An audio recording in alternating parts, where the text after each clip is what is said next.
Hey guys, welcome back. I'm your host, Red Boswell, with COVID-19 Franchise Leaders Respond, and we are certainly joined today by a franchise leader, my good friend Michael Browning, CEO and founder of Urban Air Adventure Parks.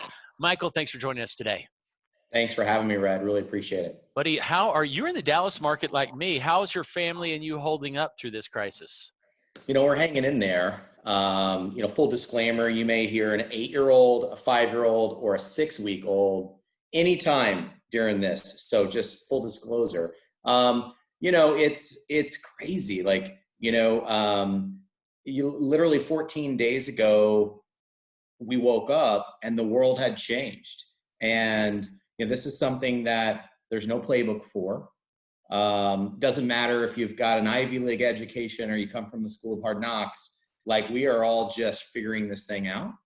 And I just tell people I am operating and making decisions as quickly as possible with the information that I have in real time, with the disclaimer that, hey, we may go to bed tonight and what I told you may completely change when we wake up in the morning, but we are going to act.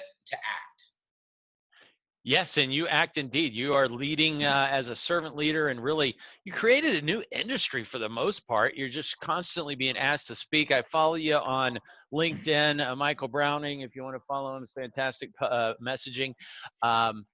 So let's talk today about what we've been sharing time and time again with the franchise community. What are you doing to help your franchisees, first of all? Let's preface that with help folks understand. Who is Urban Air? Sure. So Urban Air is the leading active family entertainment brand. We just surpassed Dave & Buster's from an open unit count perspective. So we're second behind Chuck E. Cheese in the family entertainment space. We operate in an active manner. So what we tell people is that we get out of bed every day to help kids across America celebrate special moments in their life, escape the hardships of the real world, and connect socially offline and build life skills inside of our parks. And we're helping them do that in an active, very adventurous way. Buddy, I can tell you that I've had your pizza, and Chuck E. Cheese got nothing on you. Amen, brother. I will tell you, we spent a lot of time testing that pizza with kids in the neighborhood, my kids. I mean, I was just inviting kids from everywhere to come try this pizza. And, it's funny how kids they just want it simple. They want a good sauce, a good cheese, a good crust. The more fancy you try to get with it, the more they're like, this isn't any good. So Did you test it with the moms? That's where it really comes to play. Here's the funny thing. You will win moms when you can get something on a plate in front of their kid that they will eat. So if your kids are like my kids, every night it's mac and cheese and chicken nuggets, and it's like manna from heaven when they will try something else. And so moms love the pizza too, but what moms love most is when their kids will eat. And very true. Having to feed them is taken off the plate. And I guess I got you a little off track, but I will continue off track with one comment. Your wings, come on. Those wings were solid. Yeah. I'll tell you. I mean, I'll put them up to any wing in the world, and I'm a wing connoisseur just a hair bit. So. Me too. I'm a huge fan of Wingstop. Oh, it's my favorite wing brand.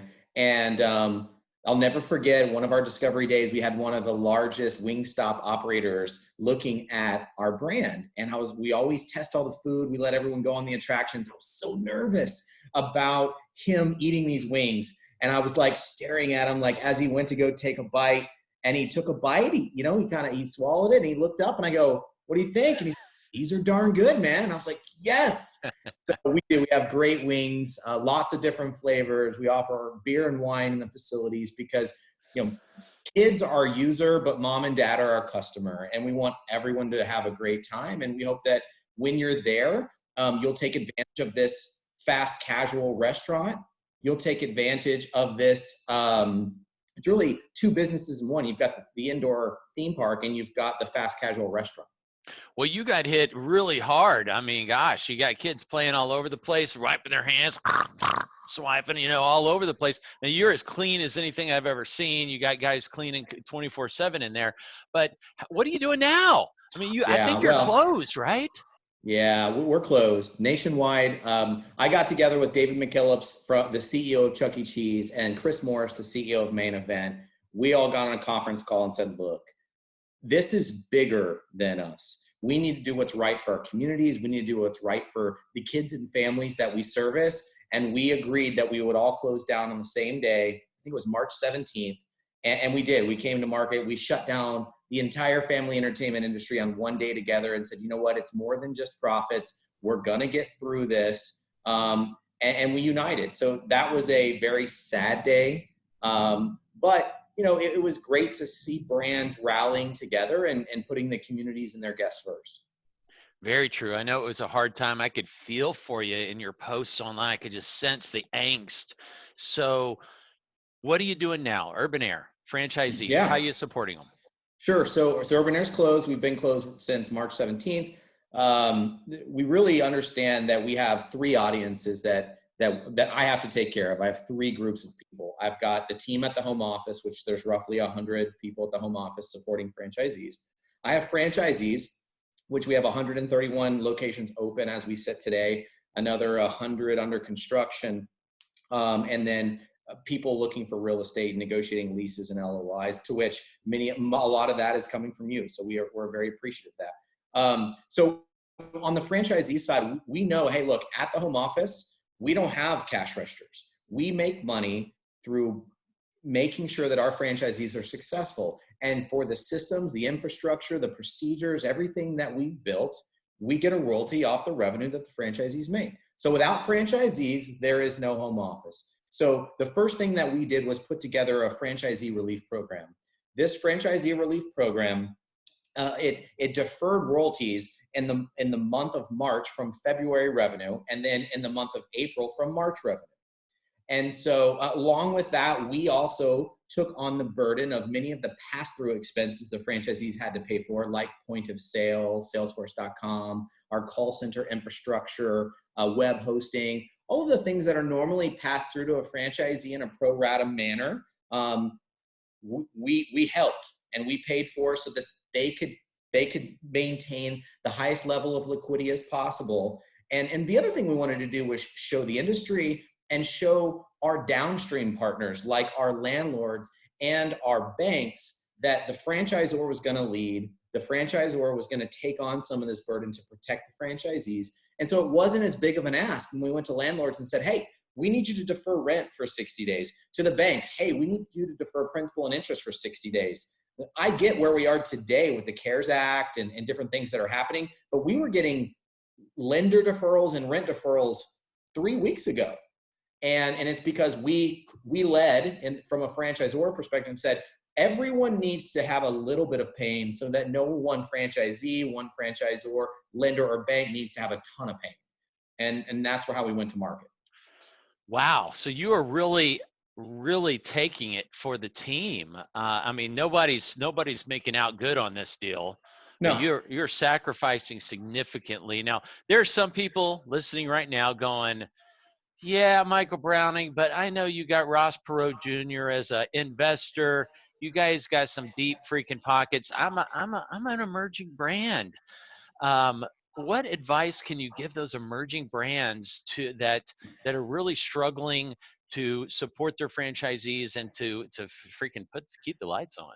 Sure. I think we're a well-capitalized brand, but that doesn't mean that we haven't done layoffs. I mean, we've laid off a third of the home office staff. I put on a hiring freeze, a travel ban, a non-essential expenses or purchases freeze. I'm not taking a salary. And ouch. It's all of these things combined, along with increasing our line of credit, pulling that line of credit in, that are putting us in a financially stable position. So for brands that maybe haven't gone and completed a private equity round, I would say it's all about conserving cash, conserving liquidity. So work your supply chain in every area that you can to help with that liquidity. And then understand that, in my opinion, COVID-19 is going to be a blip on the radar compared to the length of your franchise agreement, which ours is 10 years. So you got to think long term. right? And long-term thinking means taking care of your franchisees, but also making sure that your franchisees take care of the guest, because there's a lot of consumers that are out there struggling right now, and you don't want them to think you're insensitive, or you don't want them to think that your brand took advantage of them or didn't do the right thing through COVID-19, and therefore they never come back. We need people to come back after COVID-19, so we're refunding or rescheduling or putting party deposits on a gift card. We're doing right by the guest, and you got to make sure that you do that, and you ensure your franchisees do that as well. So does your wife know there's no income for a couple months? She does. She does. I was telling some people earlier today. I said, hey, there's two things. If there's a silver lining here, there's two things during this crisis that are impacting me personally. One, my wife's credit card bill is significantly reduced considering she's locked in the house. And two, I don't have to wear pants every day. I just wear a nice shirt and get on Zoom meetings, and that's all I got to do. Keep the camera high. Yeah, exactly. Nice. Well, I can't imagine being a mom and pop. I say this over and over, but I'm just obsessed by the idea that if I was on an island by myself as an individual business owner, not a part of a franchise system that's supporting and negotiating and rallying together, what a different world it would be. You would definitely feel like you're on an island. I mean, literally, I'm having system-wide calls with our franchisees almost every 72 hours. We had one last Thursday. Then the CARE Act was finally passed in this House on Friday. So we had a system-wide call on Saturday, and I had my team up all night Friday and Saturday morning reading the bills and understanding how it impacts franchisees. We had a 2:00 Central on Saturday, and then I had another one today. So we're really trying to dissect this for them, help them understand, is CARES better or EIDL or maybe both? How does this all impact your SBA loans? It's so complex. And to be honest, a lot of it, the guidelines haven't been written yet by the federal government. So it's still very gray. And so if there is no better time than now, and definitely in the future, I think an event like this is going to prove why it's great to be a part of a system that cares about its franchisees and not alone on an island. Amen.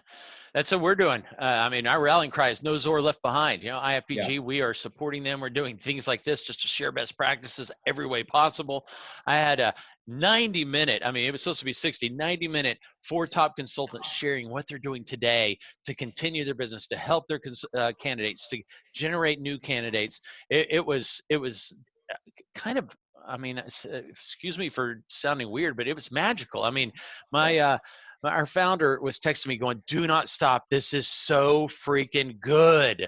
Yeah. And again, to be an independent would not be where I would want to be today.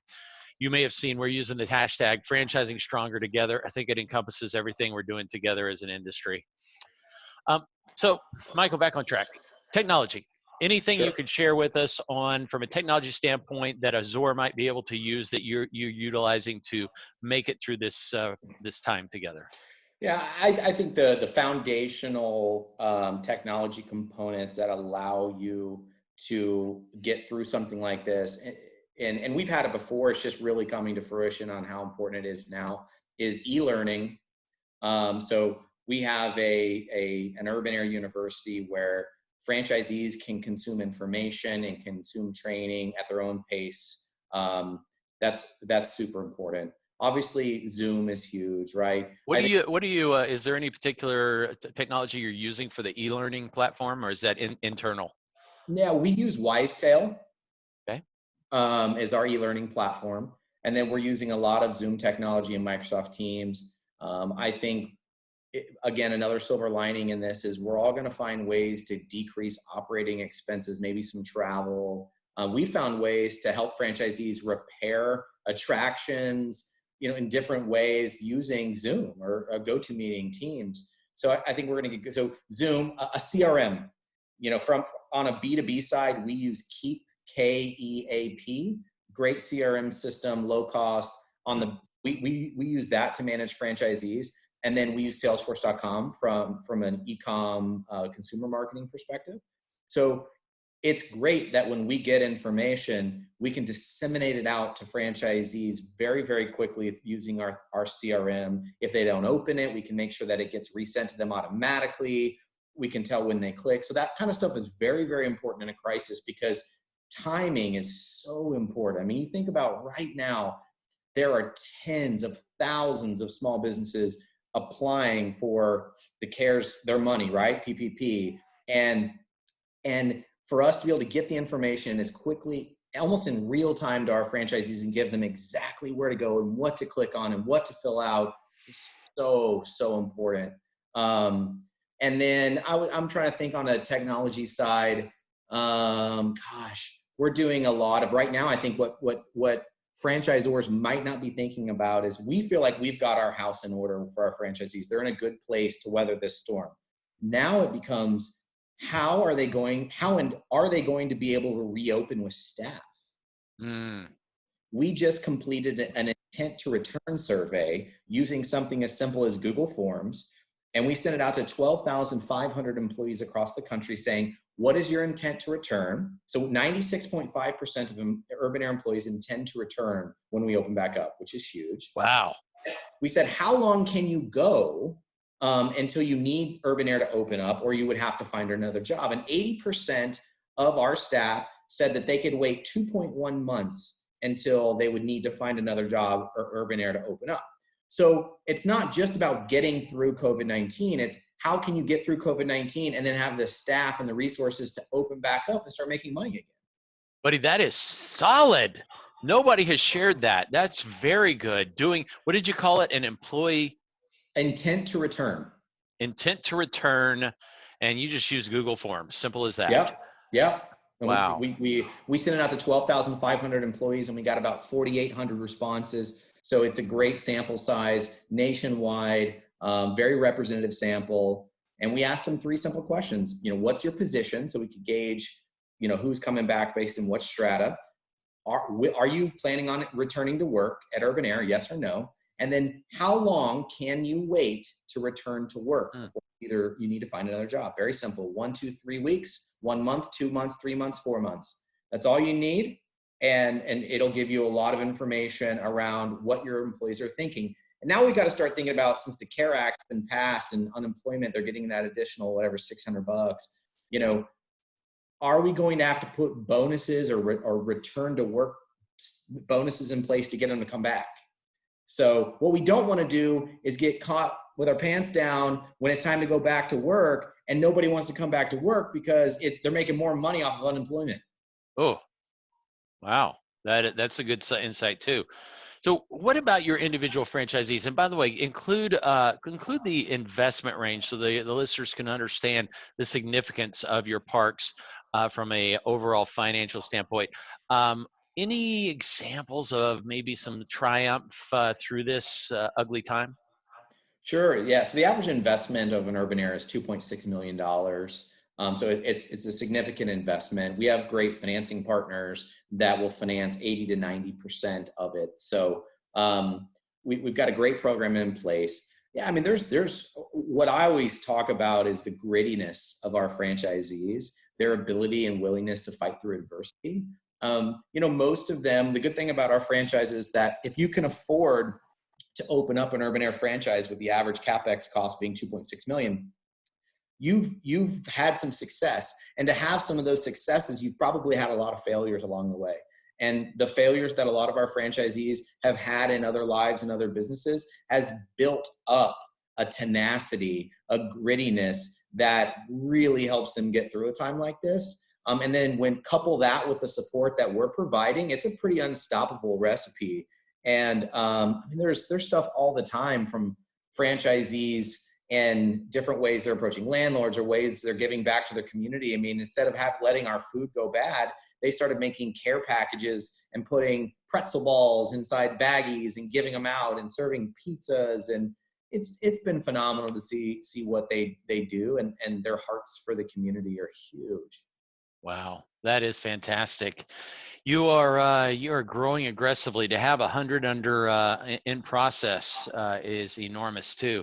So, Do you have any predictions? This is a question I haven't asked before, but when do you see your best prediction of reopening? I'm an optimist, right? So I mean, you're gonna have to drag me kicking and screaming here pretty soon to keep me. But look, we're right now we're planning and praying that parks can open May 1. And but if you would have asked me this a week ago, I would have told you April 15th, Yep. right? So that's a great example of we're planning, and then when we get new information, we're adjusting that plan. So we're planning for May 1st. We're planning for a big victory party at our parks, right? If you think about the fact that it doesn't matter if you're white, black, green, yellow, pink, if you're a Democrat, Republican, what your religion is, it doesn't matter. Like, we are all fighting this same existential threat. And the country has come together by and large to shelter in place, to social distance, to fight this enemy. And we believe that when we come out of this, we should celebrate like we've all come home from war and parade in the streets and party at Urban Air. And we're going to have to be sensitive to maybe people don't have as much money as they did before COVID-19. But, we believe that this COVID-19, all things can be used for good, and that we can rally the people in the communities, the country can rally, franchisees can rally together, businesses can rally coming out of this. And maybe for a second, this made us stop and really appreciate what we had before, our routines, our jobs, our families, the economy. It might be a good reset, but we want to celebrate coming out of it. And so we're planning for that, and we're hoping it happens on May 1st. You and everyone else, my friend. Well, you have a rock star team. Kudos to you for, you and I talked 15 months ago about me coming on as your CDO before I took this role a year ago. And I don't blame you. You got the rock star in Josh Wall as your CDO, EVP, and then James Frank. So love your team. And nobody's better, and excited about working with Urban Air. Thanks for your leadership position and setting the stage for helping other franchisors understand how to navigate these crazy times. Any final thoughts, Michael? No, I think that I keep saying it over and over again. I said, you have to be aggressive in a time of crisis. There's a great book, if you haven't read it and you're a small business owner, whether a franchise or not, it's called The Hard Thing About Hard Things. And there's just certain ways you need to behave in peacetime and in wartime. And look, I just take the approach that we are at war with an existential invisible threat. And we've got to act fast with the information that we have, no different than, a general on a battlefield. And so you have to be okay with being vulnerable, okay with maybe contradicting yourself, and just operating and making the best decisions you can for your franchisees, for your franchisor staff, and for the guests. And if you do that every day to the best of your ability, you can put your head on your pillow at night, and you can maybe not rest peacefully because of the uncertainty, but at least you can put your head on the pillow and go, I did the best I could that day. And we're going to get up and fight the fight again tomorrow. Yes, we are. And that is a good book. I've read that book for sure. Don, our founder, reminded me today, the whole country, dare I say the whole world, we're in this together. Yeah. You look back a decade plus ago with the global economic crisis, I lost millions. It's a complete scar on my soul. Yeah. That ain't, yes, there are plenty of businesses suffering astronomically, but man, there ain't no $2 trillion for Main Street economic support. There ain't nothing. I got no help from anybody. Banks wouldn't open the door for me. And the home equity was gone. 401ks were disaster. We are not seeing that today. And so for the small business owner, for the franchisor, for the franchisee, there is and the entire country is in this together this time. Back then, it was not the whole country. A lot of folks were not affected. So I'm really encouraged by what we're seeing. And I think this ain't going to be no 2-3 year issue. This is going to be 2, 3, 5 month issue. And we'll be back better than ever. In fact, what do you think about this? I heard Ray Titus say this on Friday on a webinar, and he's got 10 franchise brands, the UFG group, and he said in this last 6 months of this year, expect to do 12 months of business. Yeah. I thought that Yeah. was solid.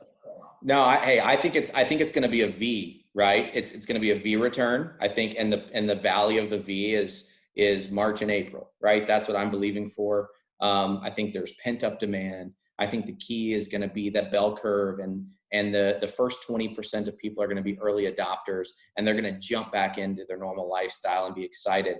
We've got to use those people to drag in the middle 60 and let them understand from an urban air perspective, we were clean, we are clean, we will always be clean and safe.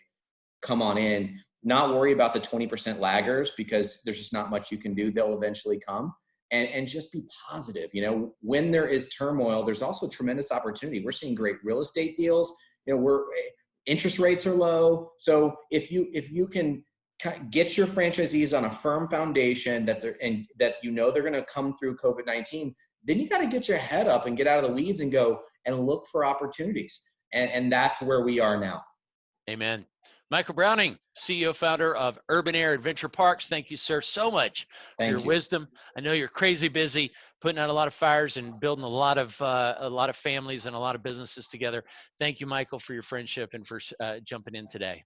Likewise, Red. Thanks, everyone. Take care. Thank you. Red Boswell, IFPG. Let's continue. #franchising strong together. See you next time.